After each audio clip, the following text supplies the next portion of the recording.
On a bright but chilly morning in the middle of the city's financial district, where glass towers scraped the sky and expensive cars hummed along polished streets, a little girl with dusty cheeks and tired eyes pushed open the enormous doors of the Grand Crest Bank. Her name was Aria Nolan, and her small hands clutched a worn-out card the way someone holds the last piece of hope they have left in the world. Sunlight poured through the tall windows, but even in all that brightness, Aria looked like a shadow, fragile, trembling, and very out of place among marble floors and towering columns. And as she stepped forward, heads turned, not out of kindness, but out of confusion, surprise, and a touch of judgment. All she wanted was simple. She wanted to check her balance. If you believe kindness can change someone's life, and if you stand for second chances, please take a moment to like, comment, share, and subscribe to Kindness Corner. Your support helps us spread more light in a world that desperately needs it. Aria's journey to that bank had not started with courage, it had begun with desperation. She had spent the last 2 days wandering the city with only a few coins in her pocket, wearing a torn gray shirt and jeans that barely fit. Her mother had always told her, before she passed away, to keep the little white bank card safe.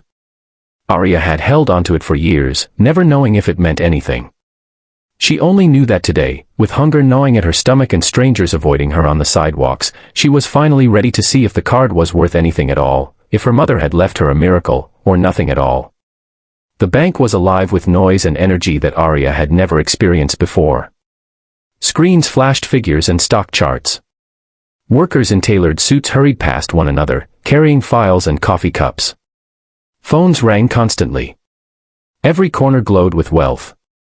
And in the center of all this power sat Maxwell Grant, one of the wealthiest investment magnates in the city.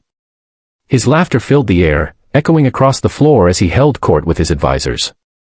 He was a man used to winning, used to power, and used to being untouchable. Nothing ordinary ever rattled him. But then he noticed Aria. She stood at the customer service desk, timidly sliding her card forward.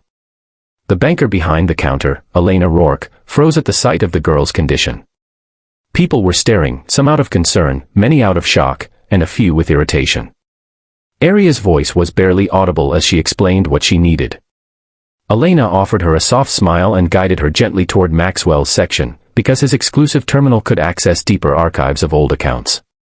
Aria didn't know this. She only followed because she wanted to finally know if she had anything left in this world. Maxwell watched her approach with mild amusement. He assumed this was some publicity stunt or perhaps a misunderstanding. He leaned back in his seat, chuckling quietly as the little girl stepped up to the counter. With a quick motion, she handed him the card, an old, faded debit card that had seen better years. Maxwell shook his head at the absurdity of it all. A billionaire being asked to check a homeless child's bank balance. The situation was so surreal that he couldn't help the smirk growing on his face. But Aria wasn't laughing. Her hands were shaking. Her eyes darted nervously around the large room, absorbing every judgmental stare. She just wanted answers, just one moment of truth.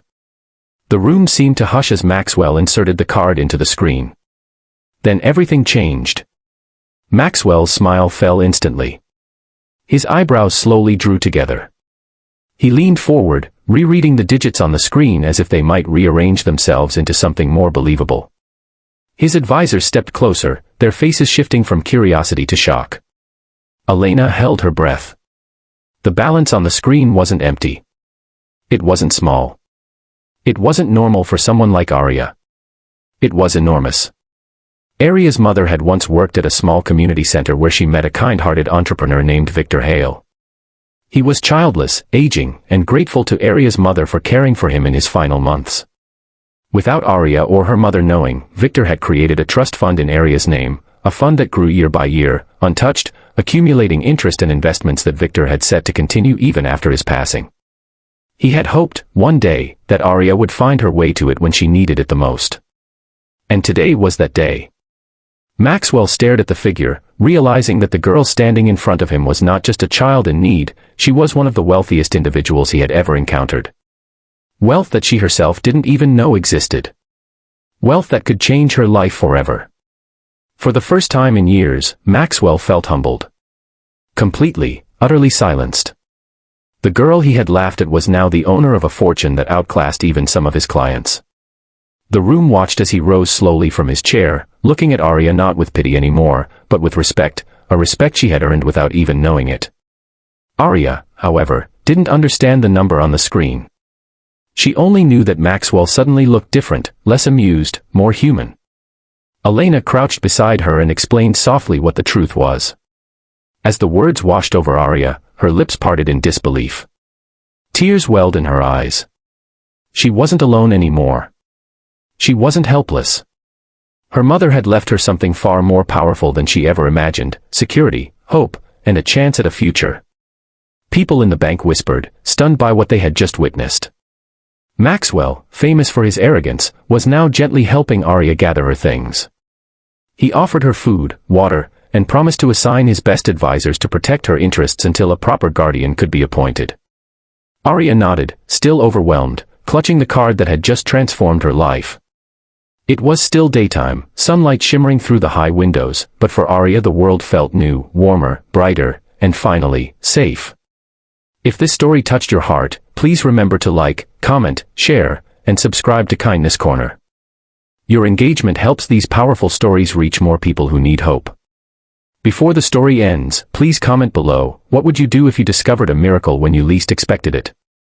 As Arya stepped out of the Grand Crest Bank later that afternoon, walking into the golden daylight with a small smile forming for the first time in years, she realized something profound. The world could be cruel. The world could be cold. But sometimes, hidden in the most unexpected places, there were gifts left behind by those who loved us, gifts powerful enough to change everything. And that day, Arya carried hers close to her heart, knowing her life was no longer defined by fear, but by possibility.